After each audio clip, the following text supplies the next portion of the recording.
नमस्कार। आज के इस विश्लेषण में हम एक ऐसी सच्ची घटना की तह तक जाने वाले हैं जिसने एक पूरे परिवार को हिलाकर रख दिया था। आज हम साइबर क्राइम के एक ऐसे असली मामले का गहराई से विश्लेषण करेंगे जिससे हमें ये समझ आएगा कि कैसे ये स्कैम काम करते हैं और कैसे आम लोगों को अपना शिकार बनाते हैं। तो चलिए सीधे मुद्दे पर आते हैं और इस मोबाइल स्कैम का पूरा कच्चा चिट्ठा खोलते हैं। 80,000 रुपए सुनने में शायद महज एक रकम लगे, लेकिन टोला गांव के एक साधारण किसान रमेश कुमार के लिए ये सिर्फ एक संख्या नहीं थी। ये उनके खून पसीने की गाढ़ी कमाई थी। ये वो पैसा था जिसे उन्होंने अपने बेटे विकास को शहर के एक अच्छे कॉलेज में भेजने के लिए अपनी छोटी छोटी ज़रूरतों को मारकर बीज और खाद के खर्चे बचा बचा कर इकट्ठा किया था। लेकिन एक पल में, महज एक झटके में, ये पूरी रकम गायब हो गई और इसके साथ ही बिखर गए एक पिता के सपने। तो अब एक बहुत ही बड़ा सवाल सामने आता है कि कैसे एक साधारण सी फोन कॉल किसी के जीवन भर की कमाई को मिनटों में साफ कर सकती है। रमेश का पैसा आखिर गया तो गया कहाँ? आइए इस पूरी घटना को बिल्कुल शुरुआत से समझते हैं और देखते हैं कि ये खेल कैसे खेला गया। देखिए, हर बड़े स्कैम की शुरुआत हमेशा एक बेहतरीन लालच या कह लें एक चारे से होती है। इस मामले में वो चारा था एक सरकारी योजना। रमेश उसी दिन बैंक से प्रधानमंत्री जन धन योजना में अपना नाम लिखवाकर लौटे थे। स्कैमर्स अक्सर सरकारी सहायता, सब्सिडी या योजना वेरिफिकेशन के वादों का ही इस्तेमाल करते हैं। ऐसा इसलिए क्योंकि जब बात सरकारी फायदे की होती है तो आम इंसान अपनी सतर्कता थोड़ी कम कर देता है। उसे लगता है कि कोई अधिकारी सच में उसकी मदद कर रहा है। अब जरा इस बात पर गौर करें कि स्कैमर ने रमेश से बात कैसे की। उसने कहा, मैं जिला कृषि विभाग से बात कर रहा हूँ। योजना में अपना खाता जोड़ने के लिए अपने मोबाइल पर आया नंबर मुझे पढ़कर बता दीजिए। बस, कोई धमकी नहीं, पैसे की कोई मांग नहीं, बिल्कुल एक आधिकारिक और मददगार आवाज। इसे ही सोशल इंजीनियरिंग कहते हैं। स्कैमर ने सिर्फ एक ऐसे अफसर होने का नाटक किया जो रमेश का बैंक खाता योजना से जोड़ने में मदद कर रहा हो। और ये सब कुछ कितनी तेजी से हुआ, ये तो और भी चौंकाने वाला है। आइए इसे क्रम से देखते हैं। सुबह रमेश ने गांव के एक दुकान पर अपना फोन रिचार्ज कराया। फिर उन्हें उस फर्जी अधिकारी का फोन आता है।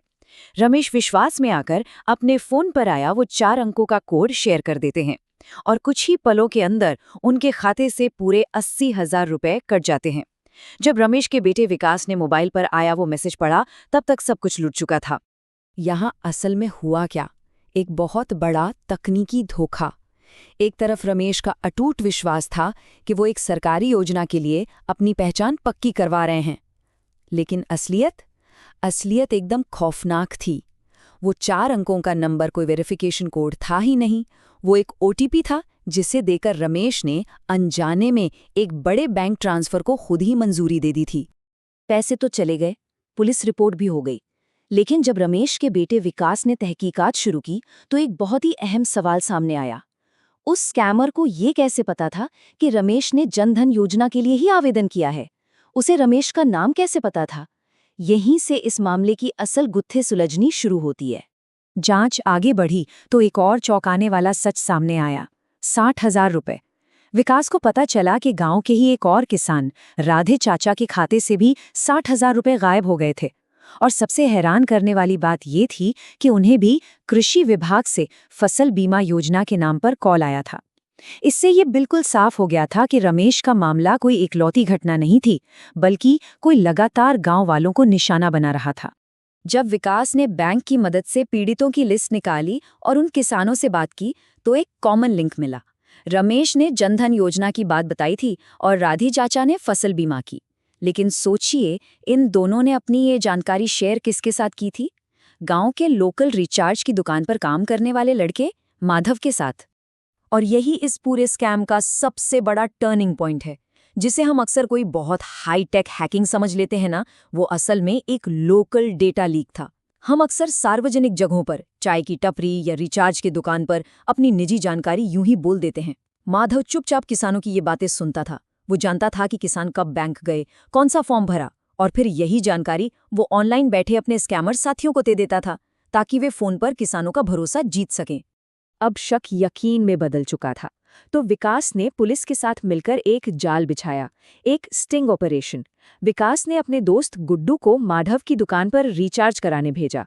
गुड्डू ने माधव के सामने जानबूझकर झूठ बोला कि उसने जनधन योजना में नाम लिखवाया है और अपना नंबर दे दिया। पुलिस भेष बदलकर वहीं पास बैठी थी। जैसे ही गुड्डू बाहर आया, माधव ने अपनी दुकान बंद की और सीधा अपने साथी के पास जाकर उसे गुड्डू का नाम और नंबर पकड़ा दिया। और इसका नतीजा क्या हुआ? ये बहुत ही शानदार उदाहरण है कि जब सही समय पर एक्शन लिया जाता है तो परिणाम कैसे साफ दिखते हैं। रंगे हाथों पकड़े जाने पर पुलिस ने माधव और उसके साथी को तुरंत गिरफ्तार कर लिया। सही समय पर शिकायत की वजह से किसानों के चोरी हुए पैसे उनके खातों में वापस आ गए। और सबसे बड़ी बात, उन स्कैमर्स को धोखाधड़ी के लिए 7 साल की जेल की सजा हुई। तो आइए अब बढ़ते हैं हमारे एक्शन प्लान की तरफ, डेटा सुरक्षा और बचाव।